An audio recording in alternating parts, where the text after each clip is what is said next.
দর্শক আমন্ত্রণ আজকে চট্টগ্রামের শুরুতে আপনাদের জানাবো শিরোনাম। কার্যক্রম নিষিদ্ধ আওয়ামী লীগের 13 নভেম্বরের কর্মসূচি ঘিরে বন্দর নগরীতে কঠোর নিরাপত্তা, ধ্বংসাত্মক কর্মকাণ্ড প্রতিরোধের ঘোষণা বিভিন্ন রাজনৈতিক দলের। 2 দিন কর্মবিরতির পর ক্লাসে ফিরেছেন প্রাথমিকের শিক্ষকরা, পাঠদানের ক্ষতি পুষিয়ে নিতে শিক্ষা অফিসের নির্দেশনা। চট্টগ্রামে পেঁয়াজের বাজারে অস্থিরতা, সপ্তাহের ব্যবধানে দাম বেড়ে দ্বিগুণ, কৃত্রিম সংকট তৈরির অভিযোগ। পেঁয়াজ আছে কিন্তু পেঁয়াজ কিছু কিছু লোক সিন্ডিকেট করে পেঁয়াজের দামটা বেড়ে ফেলছে। 1 কেজি 2 কেজি কিনতাম, এখন আমরা 1 পাবা কিনতে আমাদের কষ্ট হয়ে যায়।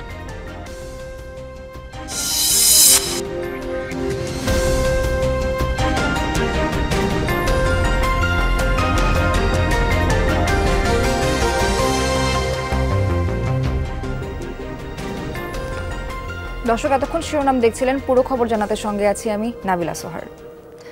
আগামী 13 নভেম্বর আওয়ামী লীগের কর্মসূচি ঘিরে চট্টগ্রামে জোরদার করা হয়েছে নিরাপত্তা। সতর্ক অবস্থান নিয়েছে আইন শৃঙ্খলা রক্ষাকারী বাহিনী। গুরুত্বপূর্ণ মোড়ে ও প্রবেশ পথে নিরাপত্তা চৌকি বসিয়ে সন্দেহভাজন যানবাহন ও ব্যক্তিদের তল্লাশি, জিজ্ঞাসাবাদ করছে পুলিশ।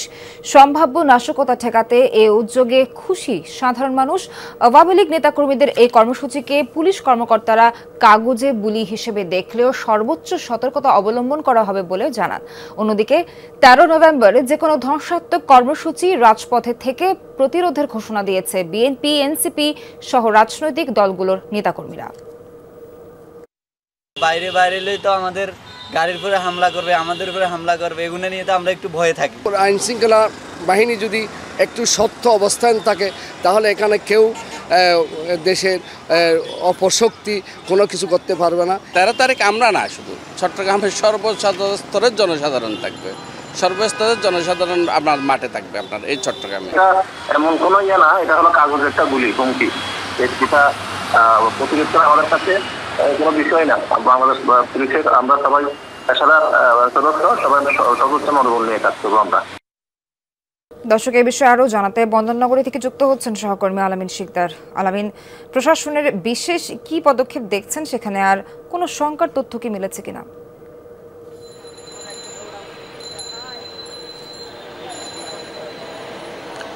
নাবিলা, চট্টগ্রামে আজ সকাল থেকেই আমরা দেখছি চট্টগ্রামের যে গুরুত্বপূর্ণ মোড়গুলো রয়েছে, যে পয়েন্টগুলো রয়েছে, প্রতিটি জায়গায় নির্দিষ্ট যে থানা এলাকাগুলো রয়েছে সেই নির্দিষ্ট থানাগুলো থেকে বেশ কয়েকটি টিম আমরা দেখেছি যে তারা চেকপোস্ট পরিচালনা করছে। চট্টগ্রামে মোট 16টি থানা অন্তত 40টিরও বেশি পয়েন্টে তাদের যে চেকপোস্ট, সেই চেকপোস্ট বসিয়ে এবং সন্দেহজনক যে সকল গাড়ির চলাচল তারা দেখছে, যে গাড়িগুলোকে সন্দেহ হচ্ছে সেগুলোকে আমরা দেখেছি যে তারা সিগন্যাল দিয়ে দাঁড় করিয়ে সেই গাড়িগুলো তল্লাশি করছে। গাড়ির ভেতরে থাকা যে যাত্রীরা রয়েছেন বা চালক যারা রয়েছেন, যারা পরিবহন করছেন সেই গাড়িগুলোতে, সেই সকলকেই কিন্তু আমরা দেখছি যে তারা জিজ্ঞাসাবাদ করছে, জানতে চাইছে কোথা থেকে এসেছেন, কোথায় যাচ্ছেন, তাদের সাথে থাকা জিনিসপত্রগুলো দেখছে যে সেখানে কোনো ধরনের নাশকতাতে সৃষ্টি করতে পারে এবং কোনো ধরনের অনাকাঙ্ক্ষিত পরিস্থিতি সৃষ্টি করতে পারে সেই ধরনের কোনো বিস্ফোরক দ্রব্য সেই সব জায়গাগুলোতে আছে কি না সেগুলো তারা খতিয়ে দেখছেন। মূলত 13 তারিখ লকডাউনকে কেন্দ্র করে ঢাকার যে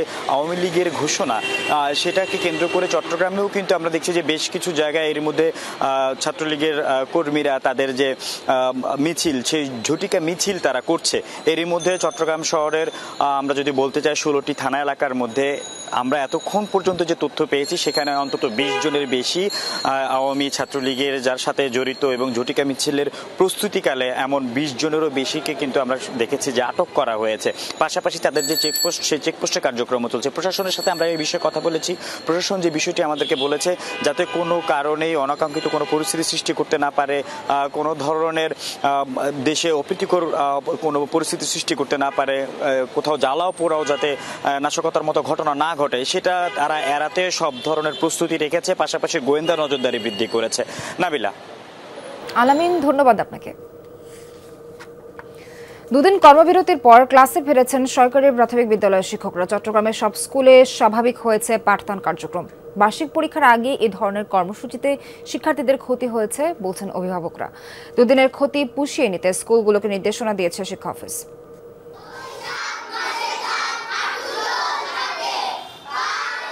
শিক্ষকদের কর্মবিরতির কারণে গত কয়েকদিন হয়নি কোনো ক্লাস। শিক্ষার্থীরা স্কুলে এসেও ফিরে গেছে। তবে দাবি পূরণের আশ্বাসে মঙ্গলবার সকাল থেকে ক্লাসে ফিরেছেন শিক্ষকরা। পুরোদমে শুরু হয়েছে শ্রেণী কার্যক্রম। আজকে ক্লাস হওয়া শুরু করছে। আজকে আমাদের অনেক ভালো লাগতেছে, সব বন্ধু বান্ধব একসাথে হয়েছি আমরা। আমাদের কিছু জিনিস আছে যেগুলো আমরা বাসায় গিয়ে সলিউশন করতে পারি না একলা একলা, এগুলো আমাদের ক্লাসে এসে শিক্ষক দেখে বুঝতে হয়। এই 2 ক্লাসে আমাদের ক্ষতি হচ্ছে যে আমরা যেগুলো বাদ গেছে পড়া সিলেবাসের মধ্যে এগুলো পড়তে। আর কদিন পরেই বার্ষিক পরীক্ষা। গুরুত্বপূর্ণ এ সময়ে শিক্ষার্থীদের পড়াশোনার ক্ষতির কথা বিবেচনা করে কর্মবিরতি প্রত্যাহার করলেও প্রতিশ্রুতি অনুযায়ী দ্রুত দাবি বাস্তবায়নের আহ্বান জানান সরকারি প্রাথমিক বিদ্যালয়ের শিক্ষকরা। বাচ্চাদের খাতিরেই পুরোদমে ক্লাস শুরু, আর কিছুটা আমাদের ওটা যে দাবি পূরণের যে আশ্বাসটা দেওয়া হয়েছে আমরা সেটাও মেনে নিচ্ছি। আমাদের 11তম গ্রেড দিবেন বলে আশ্বাস, যদিও এখনো পর্যন্ত প্রজ্ঞাপন জারি হয়নি, তবে আমরা আশাবাদী। ডিসেম্বর 1 তারিখ থেকে ওদের পরীক্ষা শুরু। আমরা যেমন করে পারি, বাড়ির কাজ পারি, বাড়তি ক্লাস দিয়ে পারি, ওদের আমরা পুষিয়ে দিব। ক্লাসে ফিরতে পেরে আসলে আমাদেরও নিজেদেরও অনেক ভালো লাগছে। আমাদের কাজে হচ্ছে আসলে বাচ্চাদেরকে নিয়ে। বার্ষিক পরীক্ষার আগে এমন কর্মসূচি অনাকাঙ্ক্ষিত বলছেন অভিভাবকরা। শুক্র শনি বন্ধ থাকে, তাকে কদিন কার্য দিবস আর কদিন হয়, এই সময়ের মধ্যে হওয়াটা খুব লজ্জাজনক ব্যাপার। পড়াশোনা বলতে নাই বললে চলে তো, এখন পড়াশোনা তো ধ্বংস করে দিচ্ছে আপনার সামনে। মনে করেন বার্ষিক পরীক্ষা ছেলেদের, এখানে যদি একদিন যদি অফ থাকে এগুলো ছাত্রের জন্য ক্ষতি। সরকার দিকে এটা নজর দেওয়া উচিত, যেমন এই বাচ্চাদের যেমন ক্ষতি না হয়, পরীক্ষাটা সুস্থভাবে যেমন হয়। দুদিনের ক্ষতি পুষিয়ে নিতে স্কুলগুলোকে নির্দেশনা দিয়েছে জেলা প্রাথমিক শিক্ষা অফিস। শিক্ষকরা নিজেরাই কিন্তু বলেছেন তারা এটি পুষিয়ে নেওয়ার চেষ্টা করবেন।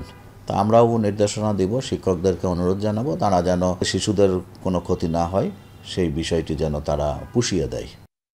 3 দফা দাবি আদায়ে ও পুলিশি হামলার প্রতিবাদে গত রোববার ও সোমবার সারা দেশের মতো চট্টগ্রামও সরকারি প্রাথমিক বিদ্যালয়ের শিক্ষকরা কর্মবিরতি পালন করেন। শহীদুল সুমন, যমুনা নিউজ, চট্টগ্রাম। কক্সবাজারের রুখিয়ায় মার্কেটে ভয়াবহ আগুনে নিঃস্ব অর্ধ শতাধিক ক্ষুদ্র ব্যবসায়ী। কেউ ঋণ নিয়ে, কেউ ধার দেনা করে শীত মৌসুমের জন্য মালামাল মজুত করেছিলেন, আগুনে সব পুড়ে ছাই। ক্ষতিগ্রস্তদের সামনে অনিশ্চিত ভবিষ্যৎ। ক্ষয়ক্ষতি নিরূপণ করে সহায়তার আশ্বাস দিয়েছে প্রশাসন। উখিয়ার 73 বছর বয়সী সেকেন্দার হোসেন 6 জনের সংসার চালাতে হিমশিম খাচ্ছিলেন, তাই ক্রোকারিজ আর কাপড়ের দোকান দিয়ে কিছুটা সচ্ছলতার মুখ দেখেন। কিন্তু ভয়াবহ আগুনে সব হারিয়ে এখন নিঃস্ব। কিছুই নেই, দিনে দিনে খাই, এই অবস্থায় আছি। আল্লাহ রাখছে এই অবস্থায়, এখন কি করব, করার কিছু নাই। পাশের দোকানদার মোহাম্মদ আলী ছিল লেপ তোষকের দোকান, যে দোকান থেকে আগুনের সূত্রপাত। লেলিহান শিখা দেখে এদিক সেদিক ছুটছিলেন। এক পর্যায়ে দোকানে থাকা টাকা বের করতে গেলে পুড়ে মৃত্যু হয় তার। আগুন বেড়ে গেছে, তখন অজ্ঞান হয়ে গেছে, সম্ভবত মাটিতে লুটাই পড়ছে। আগুনের তাপে কেউ আসতে পারে না, জ্বলে গেছে আর কি। ঘটনাস্থল এখন ধ্বংসস্তূপ। মাত্র আধা কিলোমিটার দূরে ফায়ার সার্ভিস স্টেশন, কিন্তু সরুগলির কারণে গাড়ি ঢুকতে না পারায় আগুন নেভাতে দেরি হয়। আমার বাম হাতে মোবাইল বাইর করে ফায়ার সার্ভিসকে ফোন দিতেছিলাম, আর ডান হাতে আমি বোতল বাইর করে ওই ভাইদেরকে দিতেছিলাম যে ভাই পানি নাও, বোতলে তো পানি আছে, সেটা মারো। আমরা শুরু থেকে এখানে ছিলাম, তো আমরা যতটুকু চেষ্টা করেছি আগুন নেভানোর কাজে আমরা নিজেরা সম্পৃক্ত ছিলাম। অর্ধশতর দোকানপাট, শীত মৌসুমে বিক্রির জন্য মজুত করা পোশাক, ওষুধ, ক্রোকারিজ, শুটকির আড়ত, চশমাসহ সব মালামাল পুড়ে ছাই হওয়ায় ক্ষুদ্র ব্যবসায়ীদের এখন পথে বসার উপক্রম।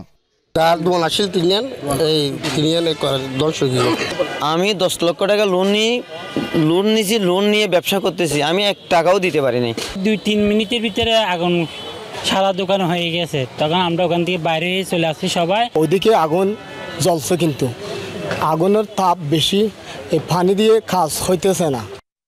ক্ষয়ক্ষতি নিরূপণ করে সরকারি ও বেসরকারিভাবে সহযোগিতার আশ্বাস স্থানীয় প্রশাসনের। বেশ কয়েকজন গতকালকে ছাত্র থেকে শুরু করে স্থানীয় যারা ব্যবসায়ী আছে, যারা দোকানদার, তারা এখন হাসপাতালে রয়েছে। এগুলো একটু সময় লাগতে পারে, তবে ক্ষয়ক্ষতির পরিমাণ আমার মনে হয় প্রাথমিক 5 থেকে 6 কোটি টাকার উপর ক্ষতি হয়েছে। সোমবার বিকেলে উখিয়া স্টেশন কৃষি ব্যাংকের ভবনের পেছনে কাঁচাবাজার সড়কের মার্কেটে অগ্নিকাণ্ড ঘটে। ফায়ার সার্ভিসের 4টি ইউনিট 2.5 ঘন্টা চেষ্টার পর আগুন নিয়ন্ত্রণে আনে। জোবায়েদ ইবনে শাহাদাত, যমুনা নিউজ। দর্শক, উখিয়ায় ঘটনাস্থলে আছেন সহকর্মী এহসান আল কুতুবী। যাচ্ছি এহসানের কাছে। এহসান, ক্ষতিগ্রস্তদের পুনর্বাসনে কি এর মধ্যে কেউ এগিয়ে এসেছেন কিনা, কি পরিস্থিতি দেখছেন সেখানে সবশেষ জানাবেন।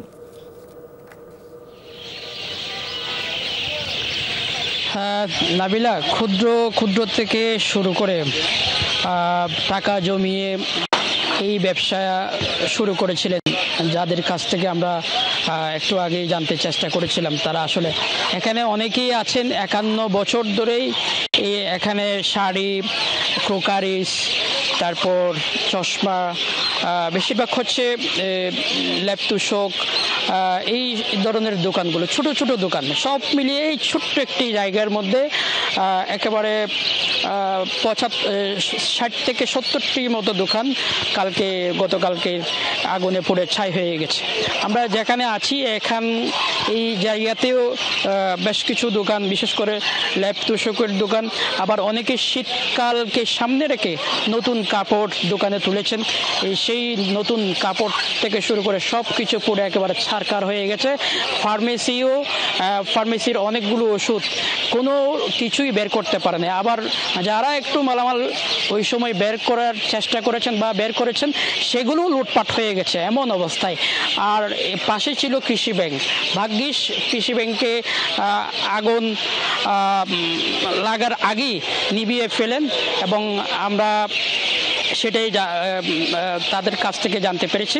এবং ফায়ার সার্ভিস 4টি ইউনিট প্রায় 2.5 ঘন্টা চেষ্টা করে পুরোপুরি আগুন নিয়ন্ত্রণ আনে। তবে ক্ষয়ক্ষতির যে পরিমাণ, সেটি এখনো পর্যন্ত প্রাথমিক পর্যায়ে 5 থেকে 6 কোটি, এবং এটি আরও বাড়তে পারে। ইহসান, আপনাকে অনেক ধন্যবাদ। হঠাৎ করে অস্থির পেঁয়াজের বাজার, এক সপ্তাহের ব্যবধানে দাম বেড়ে প্রায় দ্বিগুণ। চট্টগ্রামের খাতুনগঞ্জে প্রতিদিন ট্রাকে ট্রাকে পেঁয়াজ ঢুকলেও খুচরা বাজারে প্রভাব নেই। সরবরাহ সংকটের অজুহাতে মূল্যবৃদ্ধি যেন প্রতি বছর নভেম্বরে নিয়মিত চিত্র। এজন্য তদারকি ঘাটতিকে দুষছেন ভোক্তারা। ট্রাক ভর্তি এসব পেঁয়াজ এসেছে উত্তরাঞ্চলের পাবনা, রাজবাড়ী থেকে। দেশের অন্যতম বৃহৎ পাইকারি বাজার চট্টগ্রামের খাতুনগঞ্জে প্রতিদিন এভাবেই ট্রাকে ট্রাকে ঢুকছে পেঁয়াজের চালান। তবে খুচরা বাজারে কোনো প্রভাব নেই। মাত্র এক সপ্তাহের ব্যবধানে খুচরায় 70 টাকার পেঁয়াজ এখন বিক্রি হচ্ছে 130 টাকা দরে। প্রতি বছর নভেম্বরের নিয়মিত চিত্র এটি। পাইকারদের দাবি, এ সময়ে চাহিদার তুলনায় সরবরাহ কম থাকে। আগামী 1 মাসের মধ্যে দেশীয় নতুন পেঁয়াজ আসলে দাম কমবে বলছেন তারা। সরবরাহ কমে গেছে, যার কারণে পেঁয়াজের দামটা ক্রমান্বয়ে বেড়ে গেছে। ওখানে মোকামে কৃষকেরা দাম বাড়াইছে। কিছুদিন পর, 1 মাস পরে আমাদের মুড়ি কাটা চলে আসবে। মুড়ি কাটার পরে আবার আমাদের আরেকটা ফসল আসবে। আশা করি সংকট থাকবে না। দেশি মাল প্রায় শেষের দিকে, নতুন মাল উঠলে আবার কমে যাবে। 1 সপ্তাহের মধ্যে বাজার স্থিতিশীল না হলে পেঁয়াজ আমদানির ঘোষণা দিয়েছে বাণিজ্য মন্ত্রণালয়। আগের চেয়ে বেশি উৎপাদনের পরও মজুত এবং কৃত্রিম সংকট তৈরির কারণে এই অস্থিরতা বলছেন আড়তদাররা। পাবনা, তারপর ফরিদপুর, রাজবাড়ী, ওখানে হতো, ওখানে একটু রেটটা একটু বাড়তি চাচ্ছে, হতো হাটে পেঁয়াজের রেটটা বেশি আর কি। দেশের প্রতি নির্ভরশীল রেখে কৃষকদেরকে যদি বুঝেন দেখে, এবং এই যে 5-7 দিনের একটা মনিটরিং করছে, এই 5-7 দিনের ভিতরে আমি আশা করি যে পেঁয়াজটার একটা নিয়ন্ত্রণে চলে আসবে। অন্যান্য বছরের তুলনায় এবছর অনেক বেশি দিন গেছে দেশি পেঁয়াজ, বাইরের থেকে রপ্তানি আমদানি হয় নাই। হ্যাঁ, এখন শেষ পর্যায়ে কারণে সংকট হয়ে গেছে। হঠাৎ করে পেঁয়াজের লাগামহীন মূল্য বৃদ্ধিতে দিশেহারা সীমিত আয়ের মানুষ। বাজার পরিস্থিতি হিসাবে পেঁয়াজের দাম অত্যন্ত বেশি।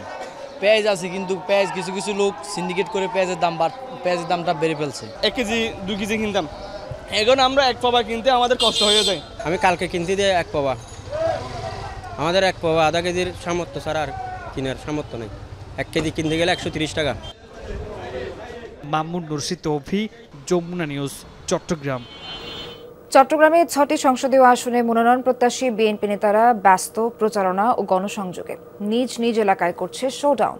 নেতাকর্মীদের নিয়ে সন্দ্বীপে বর্ণাঢ্য শোভাযাত্রা করেছেন চট্টগ্রাম 3 আসনে মনোনয়ন প্রত্যাশী বিএনপির কেন্দ্রীয় নির্বাহী সদস্য মিজানুর রহমান ভূঁইয়া মিল্টন।